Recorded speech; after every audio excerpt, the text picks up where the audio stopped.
Welcome to Bluegrass Garage. Let's talk about rust. Full speed.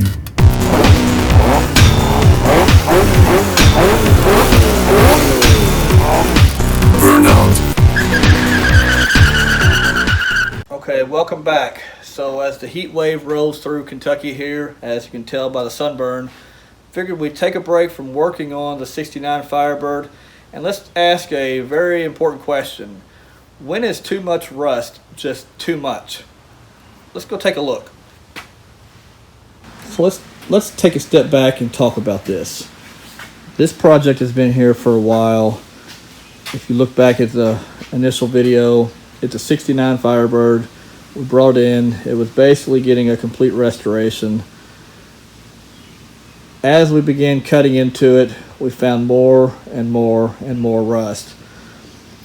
What started out as some floor pan patches, trunk floor patches, and frame rails turned into that, quarters, tail panel, front frame rail patches, core support, and a complete trunk floor, as you can see here. Not to mention inner fenders, inner and outer rockers, torque boxes, the list goes on and on. So the question I have is, when you have this much rust on a classic car that you're trying to restore, when is it too much and you should spend the money and just buy a better car? Well, I'm here to answer that question for you. From a financial standpoint, especially if you're paying a shop to do this, you're going to have way more invested in this car than it's probably ever going to be worth. Now, that's probably true for most classic car restorations, period. But especially so if you're basically cutting out every piece of rust and replacing it with new metal, like we are here.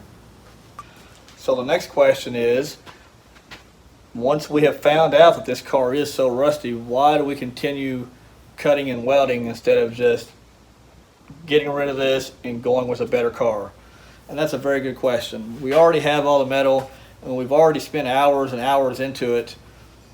We might as well finish it up. Is that the smartest thing to do? Maybe not, but we're already invested. So we are going to continue on with the project. We're going to keep cutting, keep welding. By the time we're done, it will be nice, it will be solid, and we will have hundreds of hours in it. But let it be a lesson if you're going out looking for a classic car, either to restore yourself or to pay a shop to restore. Spend a little extra time, money, and look the car over really well and try to find one with the least amount of rust as possible, because it will save you headache and it will save you money in the long run.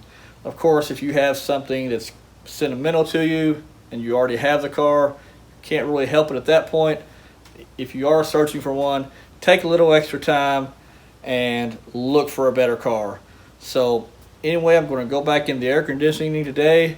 So we'll see you all next time with updates on the 69 Firebird, hopefully with some good metal put in and making some good progress. Have a good day.